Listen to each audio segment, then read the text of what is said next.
Bonjour et bienvenue. Nous vous souhaitons une agréable écoute. N'oubliez pas de vous abonner et d'activer les notifications. John était assis sur le canapé du salon, le regard fixé sur la télévision, mais son esprit était bien loin des scènes qui défilaient à l'écran. Le silence de la maison, qu'il trouvait autrefois réconfortant, lui semblait maintenant lourd, presque suffocant. Il savait que cette nuit ne serait pas différente des semaines passées. Megan était à l'étage, se préparant pour une autre de ses sorties nocturnes. Le bruit de ses talons sur le parquet résonnait dans toute la maison, et chaque pas sonnait comme un rappel du gouffre qui se creusait entre eux. Il tentait d'ignorer cette sensation d'oppression dans sa poitrine, se répétant que ce n'était qu'une phase, que Megan avait besoin d'espace, qu'il était normal qu'elle veuille sortir avec ses amis. Mais il ne pouvait plus se mentir. Son comportement n'était plus le même. Le sourire joyeux qu'elle affichait en partant n'était pas celui qu'il voyait lorsqu'elle était avec lui. Leur conversation, autrefois si riche, était devenue brève, quasi superficielle, et les soirées qu'ils passaient ensemble n'étaient plus, pour John, que solitude. Lorsque Megan descendit les escaliers, radieuse dans une nouvelle robe qu'il n'avait jamais vue, John sentit son estomac se nouer. Elle était belle, comme toujours, mais quelque chose dans cette image le troublait profondément. Était-ce la façon dont elle ne lui avait même pas jeté un regard en traversant le salon, trop occupée à arranger sa coiffure dans le miroir de l'entrée? Ou peut-être le fait qu'il savait, une fois de plus, qu'elle rentrerait tard, bien plus tard que convenu, et sans explication. Tu sors encore? La question s'échappa de sa bouche avant qu'il ne puisse la retenir. Sa voix semblait calme, mais il sentait la frustration sur le point de déborder. Megan s'arrêta un instant, le regardant à travers le reflet du miroir tout en appliquant son rouge à lèvres, et répondit sans même se retourner complètement. Oui, je te l'avais dit, dit-elle d'un ton désinvolte, comme si cela n'avait aucune importance. Elle continua d'ajuster les derniers détails, complètement inconsciente du tourbillon d'émotions que John essayait de maîtriser. Tu ne crois pas que tu en fais un peu trop? Insista-t-il en se levant du canapé. Son regard la suivit tandis qu'elle attrapait son sac à main. Il essayait d'être raisonnable, de communiquer, mais son silence, l'absence de toute réaction sincère, ne faisait qu'alourdir la conversation. Megan se tourna enfin vers lui, avec une expression qui mêlait impatience et lassitude. John, que veux-tu que je fasse? Je te l'ai déjà expliqué. Je veux juste sortir avec mes amis. Ce n'est pas un crime. Il sentit quelque chose se briser en lui. Le problème n'était pas ses sorties, ni ses amis. Le problème était ce qui se passait entre eux, ou plutôt, ce qui ne se passait plus. John prit une profonde inspiration, cherchant les mots justes, mais tous lui semblaient maladroits. La peur de paraître contrôlant, la crainte d'avoir l'air possessif, tout cela le paralysait. Mais en même temps, il ne pouvait plus ignorer l'évidence. Ce n'est pas le fait que tu sortes, Megan. C'est la façon dont tout a changé, la façon dont tu as changé. Il marqua une pause, attendant une réponse, mais elle se contenta de le regarder, les yeux un peu lointains, déjà tournés vers la nuit qui l'attendait dehors. Nous ne passons presque plus de temps ensemble, et quand c'est le cas, j'ai l'impression que tu n'es pas vraiment là. C'était la première fois qu'il exprimait à voix haute ce qu'il ressentait depuis des semaines, et d'une certaine manière, c'était encore plus douloureux, car en le disant, il réalisait que Megan était peut-être déjà ailleurs depuis longtemps, et qu'il ne s'en était rendu compte que maintenant. Elle soupira en secouant la tête. John, tu dramatises. J'ai juste besoin de temps pour moi, tu comprends? J'ai besoin de me détendre, de m'amuser. Ce n'est pas comme si je faisais quelque chose de mal. Et c'est là qu'il sut. Meghan ne comprenait pas, ou pire, ne voulait pas comprendre. Pour elle, ce n'était qu'une tempête dans un verre d'eau. Il vit bien qu'elle avait déjà décrété que rien n'était anormal, que ses choix n'avaient aucun impact réel sur ce qu'ils avaient construit ensemble. John fit un pas en avant, essayant de ne pas paraître désespéré, mais sentant la panique monter en lui. Tu ne vois pas qu'on s'éloigne de plus en plus? Elle haussa simplement les épaules. Je ne vois pas les choses comme ça. Le cœur de John se serra. C'était comme s'il vivait dans des univers parallèles. Dans le sien, leur mariage se désintégrait. Dans le sien, tout était justifiable. Tout était temporaire. Elle prit les clés de la voiture et, sans un regard en arrière, lança. Je rentrerai tard. Pas la peine de m'attendre. Sur ces mots, Meghan partit, laissant John seul dans le salon vide, avec le bruit de la porte qui se refermait en écho dans toute la maison. Cette fois, le silence n'était pas seulement lourd, il était oppressant. Il se demanda s'ils pourraient un jour redevenir le couple qu'ils avaient été, ou si ce n'était pas déjà le début de la fin qu'il redoutait tant. La nuit resta silencieuse après le départ de Meghan, mais le bruit assourdissant dans l'esprit de John ne lui laissait aucun repos. Il faisait les 100 pas dans le salon, essayant de comprendre où tout avait commencé à dérailler. Réagissait-il de manière excessive? Avait-elle vraiment juste besoin de temps pour elle? Chaque fois qu'il tentait de justifier le comportement de Meghan, la réponse semblait plus lointaine, plus creuse. Au fond de lui, il savait qu'il ne s'agissait pas seulement de son désir de s'amuser. Il s'agissait de leur mariage, de leur engagement, du respect mutuel qui se brisait, morceau par morceau. Les heures passèrent, et John se retrouva assis à la table de la cuisine, à regarder l'horloge comme si, à tout moment, quelque chose allait changer.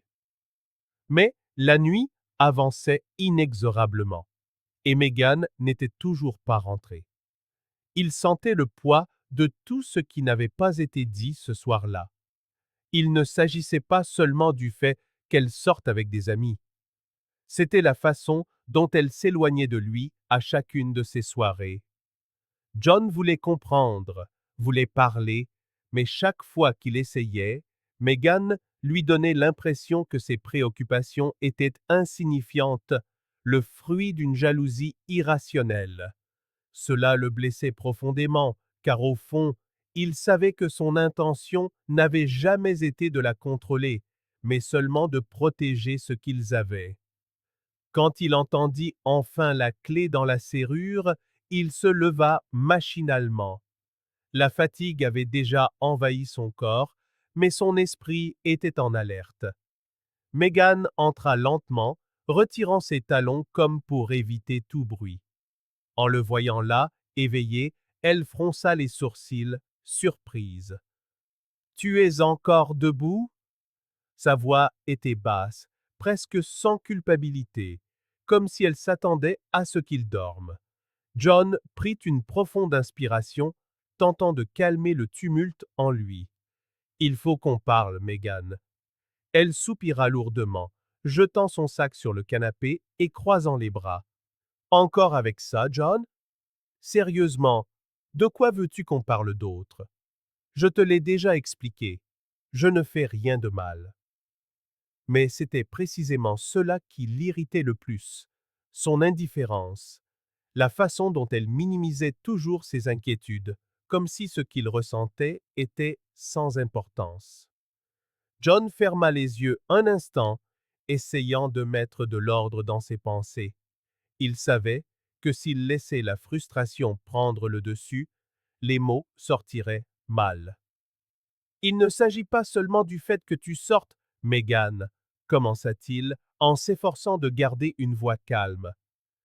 Il s'agit de la façon dont ça nous affecte, de la façon dont nous nous perdons dans ce processus. Megan souffla, décroisant les bras avec un geste d'impatience. Je ne me perds dans rien du tout, John. C'est toi qui te crées ces problèmes dans ta tête. Il n'y a rien de mal à ce que je sorte avec mes amis. Le cœur de John s'accéléra. Il ne voulait pas se disputer, pas comme ça, mais il ne pouvait plus ignorer la situation. Je sais que tu ne fais rien de mal, mais ça ne veut pas dire que ça ne nous affecte pas. Le temps que tu passes dehors, la distance entre nous, ça nous fait du mal, Megan. Un instant, il crut l'avoir atteinte. Son regard s'adoucit, elle parut hésiter, mais très vite, elle secoua la tête comme pour rejeter l'idée. John, tu exagères. J'essaie juste de vivre un peu. Je travaille dur, je m'occupe de la maison, et tout ce que je veux, c'est un peu de temps pour me détendre. Je ne vois pas en quoi c'est un problème. Mais c'en est un! John ne put retenir plus longtemps l'intensité de sa voix. C'en est un parce que tu choisis ça, au lieu de nous. Chaque fois que tu sors, j'ai l'impression que tu me laisses derrière. Megan le fixa et pendant une seconde, le silence pesa entre eux. Elle semblait mesurer ses mots, essayant peut-être de comprendre ce qui se passait vraiment, mais au final, elle ne céda pas. Je ne vais pas arrêter de sortir avec mes amis juste parce que tu penses que ça nous éloigne. C'est ton problème, John, pas le mien. Ces mots frappèrent John comme une vague glaciale. Elle ne voyait vraiment pas ce qui se passait. Pour Megan, tout se résumait à sa liberté, à son besoin de s'amuser. Mais pour John, c'était bien plus que ça. Il n'essayait pas de contrôler ses choix. Il voulait seulement qu'elle voie ce que ses choix faisaient à leur relation. Je ne t'ai jamais demandé d'arrêter de vivre, Megan, dit-il, plus calme maintenant, mais le cœur lourd. Je veux juste que tu vois ce que ça nous coûte. Mais Megan n'était pas disposée à voir. Elle attrapa son sac sur le canapé, prête à mettre fin à la conversation comme elle l'avait fait tant d'autres fois. Écoute, John, je suis fatiguée de cette discussion. J'ai besoin de dormir. On en reparlera demain. Elle monta les escaliers sans se retourner, laissant John seul dans le salon. Ces mots résonnaient dans son esprit. Demain. Mais John savait qu'au fond, il n'y aurait plus de conversation comme avant, plus de compréhension. Pour Megan, ce qu'il ressentait semblait être une nuisance. Et pour la première fois, John commença à se demander s'il se battait seul pour quelque chose qui était déjà perdu. John passa le reste de la nuit éveillé, assis au même endroit, les mots de Megan martelant encore son esprit. La fatigue commençait à peser sur ses épaules, mais le sommeil ne venait pas. Il se demanda, pour la millième fois, comment ils en étaient arrivés là. Au début de leur relation, ils étaient inséparables, partenaires dans chaque décision, chaque étape. Maintenant, ils semblaient vivre dans des mondes différents, et la distance entre eux était plus grande que tous les mots qu'ils pourraient prononcer.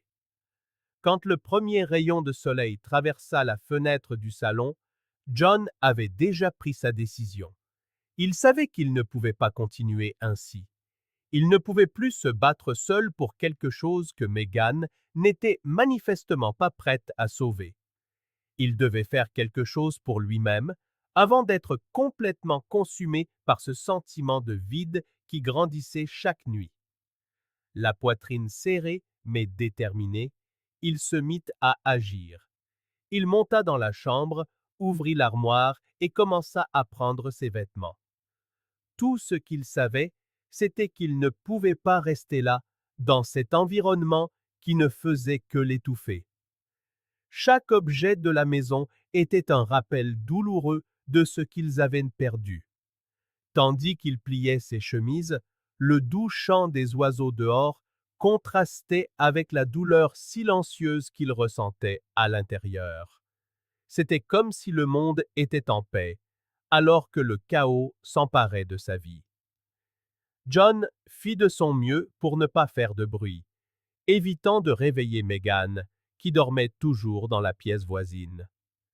La sérénité sur son visage endormi le fit presque hésiter une seconde, presque, mais il savait que rester, c'était s'enfermer dans une lutte solitaire, dans une relation qui pour lui était déjà morte.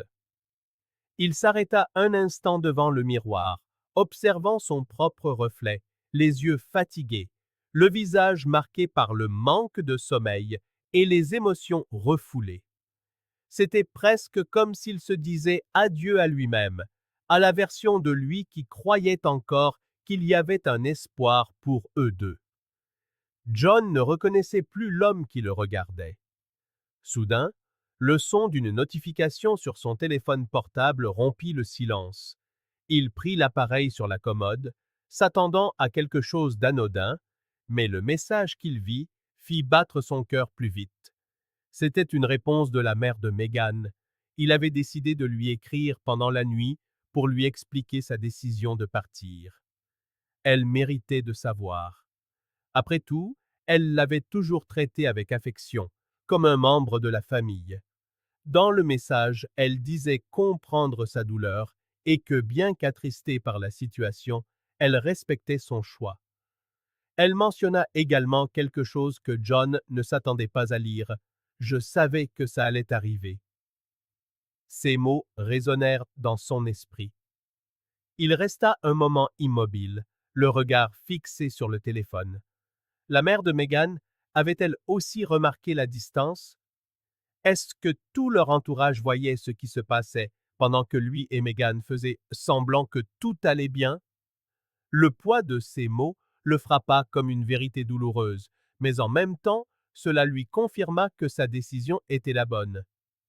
Il continua de faire ses valises en silence, quittant cette maison qui fut autrefois le symbole de son bonheur avec Meghan. Chaque recoin abritait un souvenir. Chaque objet semblait porter un morceau de leur ancien amour, mais maintenant, tout cela ne faisait que le blesser. Avant de partir, John fit quelque chose qu'il savait être définitif. Il prit une photo du couple, l'une des préférées de Meghan, et la posa sur la table du salon. À côté, il laissa une note. La note était courte, simple. Il n'avait pas besoin de beaucoup de mots pour dire ce qu'il ressentait. Il écrivit seulement « Je ne peux plus me battre seul. J'espère que tu trouveras le bonheur que tu cherches. » En quittant la maison et en refermant la porte, John sentit l'air frais du matin sur son visage. Chaque pas qu'il faisait loin de la maison semblait plus léger, comme s'il laissait un fardeau derrière lui, mais le poids dans son cœur demeurait. Il savait que ce n'était pas seulement la fin d'une relation, c'était la fin d'un rêve, d'une vie qu'il avait construite et en laquelle il avait cru si longtemps. Et à cet instant, alors que le soleil commençait à se lever à l'horizon, John réalisa que parfois, aimer quelqu'un ne suffit pas à faire tenir un mariage. Les sacs dans la voiture et le bruit du moteur résonnant dans la rue vide, il jeta un dernier regard à la maison. Il n'y avait plus de larmes, plus de regrets, seulement la certitude qu'il devait aller de l'avant.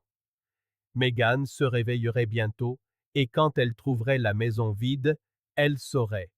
Elle comprendrait une bonne fois pour toutes ce que ses choix avaient coûté. Meghan se réveilla tard ce matin-là. Le soleil était déjà haut, illuminant la chambre à travers les fentes du rideau. Le silence absolu de la maison était inhabituel, mais pas alarmant. Elle avait l'habitude que John soit déjà parti avant son réveil, pour courir ou s'occuper de quelque chose. Alors, elle se leva lentement, sentant son corps encore lourd de la nuit précédente. Tandis qu'elle descendait les escaliers en bâillant, pensant à la manière de s'excuser pour la dispute de la veille, quelque chose commença à lui paraître étrange. La maison était plus calme que d'habitude. Le bruit familier de John s'affairant dans la cuisine pour préparer le petit déjeuner n'était pas là. Elle s'arrêta un instant dans l'escalier, fronçant les sourcils. Peut-être était-il parti tôt et reviendrait-il bientôt, pensa-t-elle. Mais lorsque Megan arriva dans le salon, son regard tomba immédiatement sur la table basse. Là, solitaire, se trouvait la photo encadrée d'eux deux, et à côté, une note pliée avec son nom écrit de sa main. Son cœur s'emballa avant même qu'elle n'ait touché le papier. Quelque chose dans cette image, la photo, l'écriture de John, lui tordit l'estomac d'une manière qu'elle ne pouvait expliquer. Elle hésita une seconde, sentant déjà la peur grandissante que ce ne soit pas une bonne nouvelle. Megan prit la note avec des mains tremblantes, et alors que les mots se déployaient devant ses yeux, le sol sembla se dérober sous ses pieds. « Je ne peux plus me battre seule. J'espère que tu trouveras le bonheur que tu cherches. » La note, simple, presque impersonnelle, la transperça. Elle relut la phrase plusieurs fois, comme si son cerveau refusait de comprendre ce que cela signifiait vraiment. Ses jambes fléchirent, et elle s'effondra sur le canapé. Le silence autour d'elle, qui n'était auparavant qu'une particularité du matin, lui parut maintenant suffocant, comme si la maison se refermait sur elle. Megan resta là, immobile, son esprit tourbillonnant sans contrôle. Comment pouvait-il être parti? Comment pouvait-il s'être battu seul? Les souvenirs de la nuit précédente commencèrent à revenir avec force, et elle réalisa, avec une clarté douloureuse, à quel point elle avait ignoré les signes. Les disputes, les regards tristes de John, le ton de plus en plus désespéré de sa voix, elle avait tout minimisé.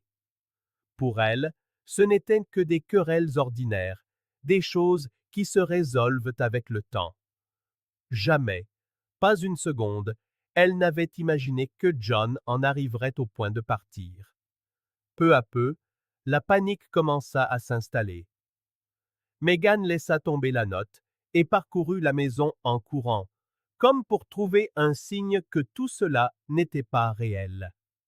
Elle remonta, ouvrit l'armoire, et en voyant l'espace vide là où se trouvaient les vêtements de John, elle sentit son monde s'écrouler. Il était vraiment parti. Les sacs, ses affaires les plus personnelles, même les livres qu'il aimait lire le soir, tout avait disparu. Elle essaya de se souvenir quand tout avait commencé à changer, quand John avait commencé à baisser les bras, et chaque souvenir ne faisait qu'apporter plus de douleur. Les soirées, les disputes qu'elle avait toujours jugées insignifiantes, la façon dont elle riait des inquiétudes de John, convaincue qu'il exagérait. Et maintenant, tout cela semblait si dérisoire face au vide écrasant qui remplissait la maison. Elle redescendit, cette fois avec des larmes qui coulaient enfin sur son visage. Sa respiration était saccadée, et chaque pas semblait plus difficile que le précédent. Elle s'assit de nouveau sur le canapé, la tête entre les mains. Tout ce qu'elle savait, c'est que quelque chose était profondément brisé. Il ne s'agissait pas seulement de son départ, mais de ce que cela signifiait. John avait renoncé à eux, et elle n'aurait jamais cru que cela puisse arriver. D'un geste impulsif, Megan attrapa son téléphone, ses doigts tremblants essayant de taper un message à John, mais elle s'arrêta. Que dirait-elle? Que pouvait-elle dire? Qu'elle était désolée, qu'elle n'avait pas réalisé à quel point elle le blessait. Ces mots semblaient inutiles maintenant. La vérité, c'est qu'elle avait choisi de ne pas voir ce qui se passait. Elle avait choisi d'ignorer les avertissements. Et maintenant, Il était peut-être trop tard pour les mots. Meghan se souvint alors de la nuit où ils s'étaient disputés, de la façon dont John l'avait regardé avec tant de désespoir dans les yeux, et de la façon dont elle en avait ri. À ce moment-là, elle avait cru qu'il serait toujours là, qu'il trouverait toujours un moyen de surmonter n'importe quel obstacle. Mais maintenant, seule dans cette maison autrefois pleine de rires et de conversations, elle se sentit plus isolée que jamais. Les heures passèrent, mais Meghan pouvait à peine bouger. Le vide dans le salon semblait résonner en elle. La note était toujours là, sur la table, un rappel implacable de ce qu'elle avait perdu. Et pour la première fois, elle commença à comprendre ce que John avait essayé de lui dire depuis tout ce temps. La liberté à laquelle elle tenait tant, la vie sociale qu'elle refusait d'abandonner, ne signifiait plus rien. Elle avait sacrifié son mariage pour tout cela, pour le lien avec le seul homme qui avait toujours été à ses côtés. Et maintenant, il était parti. La vibration du téléphone la tira de sa torpeur. C'était un message de sa mère. Meghan l'ouvrit précipitamment, comme si elle espérait y trouver la réponse à ses prières. Mais ce qu'elle lut fut encore plus douloureux. John m'a dit qu'il avait besoin de temps. Je suis désolée, ma chérie. Tu n'as pas réalisé ce que tu perdais.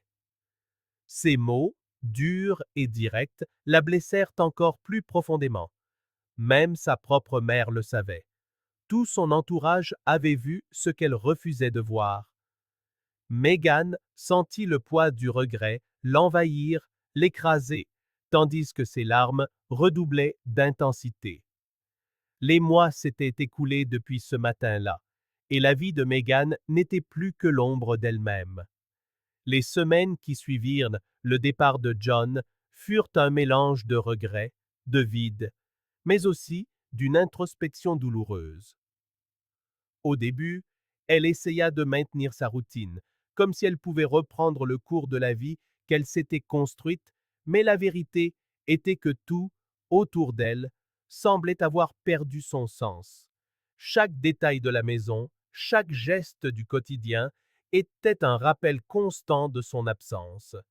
Cette liberté qu'elle avait tant chérie n'avait plus aucune saveur. Meghan tenta de renouer avec sa vie sociale, avec les soirées entre amis, mais tout lui paraissait vide, sans vie. La musique des clubs ne parvenait plus à combler le silence en elle. Les rires et les conversations animées de ses amis lui semblaient lointains, comme si elle observait la scène à travers une vitre. Personne ne semblait remarquer à quel point elle était perdue. Ou peut-être préférait-il simplement ne pas poser de questions.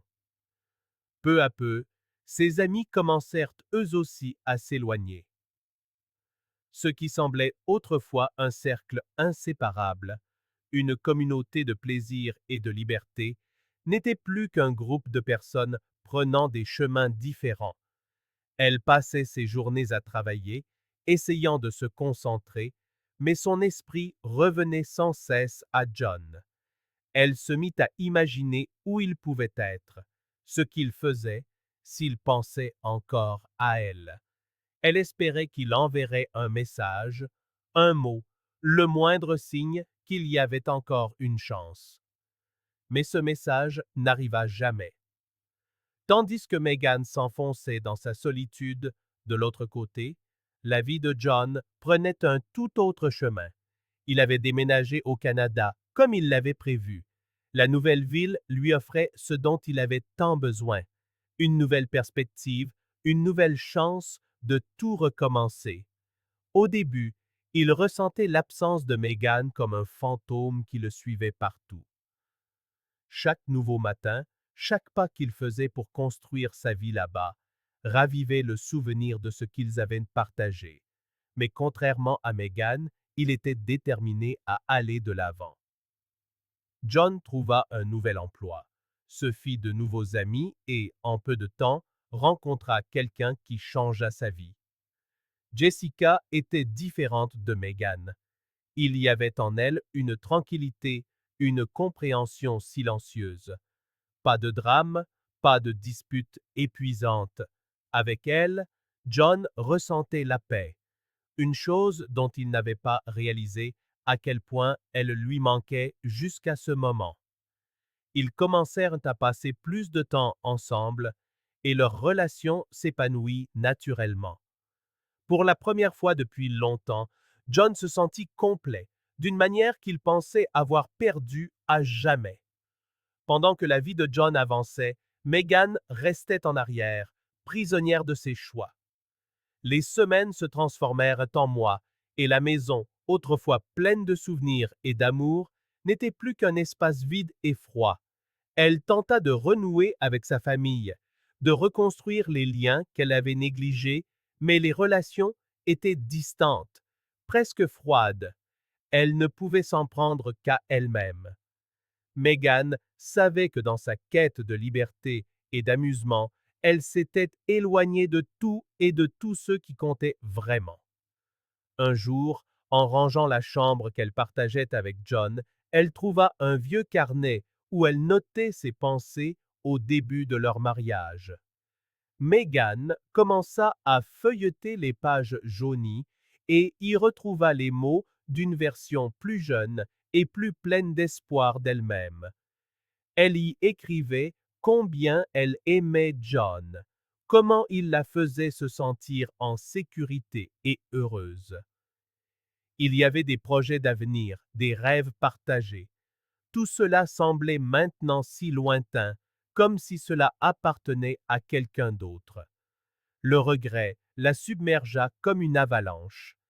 Elle réalisa que pendant qu'elle était occupée à chercher un sentiment de liberté, elle avait perdu la chose la plus précieuse qu'elle ait jamais eue. Le soir même, Megan rassembla son courage et envoya un message à John. Elle savait qu'il ne reviendrait pas, qu'il était heureux et qu'il avait tourné la page, mais elle avait besoin de lui dire à quel point elle était désolée. Le message était simple. Je suis désolée. Je n'ai jamais réalisé ce que je perdais avant qu'il ne soit trop tard. En lisant le message, John ne ressentit ni colère ni ressentiment, seulement une tristesse silencieuse pour ce qu'ils avaient eu, mais qui appartenait désormais au passé. Il ne répondit pas tout de suite. Il savait que tout ce qu'il pourrait dire risquerait de rouvrir de vieilles blessures, et il ne le voulait pas. Il avait appris, douloureusement, que parfois, la meilleure façon d'avancer est de laisser le passé à sa place. Quelques jours plus tard, lorsqu'il répondit enfin, son message fut bref, mais sincère. Je le regrette aussi, Megan. J'espère que tu trouveras la paix. Megan lut le message assise sur le canapé, le même meuble où elle avait pleuré pour la première fois en réalisant que John était parti. Maintenant, le téléphone à la main, elle laissa ces mots la pénétrer d'une manière différente. Ce n'était pas la fin qu'elle voulait, mais c'était celle qu'elle devait accepter. John avait trouvé la paix qu'elle cherchait elle-même, et d'une manière ou d'une autre, elle devait faire de même. Cette nuit-là, Megan regarda les étoiles par la fenêtre de son salon et sentit, pour la première fois depuis des mois, une légère brise d'acceptation. Elle savait qu'elle ne pourrait jamais effacer ce qui s'était passé, mais elle savait aussi que cette expérience la transformerait.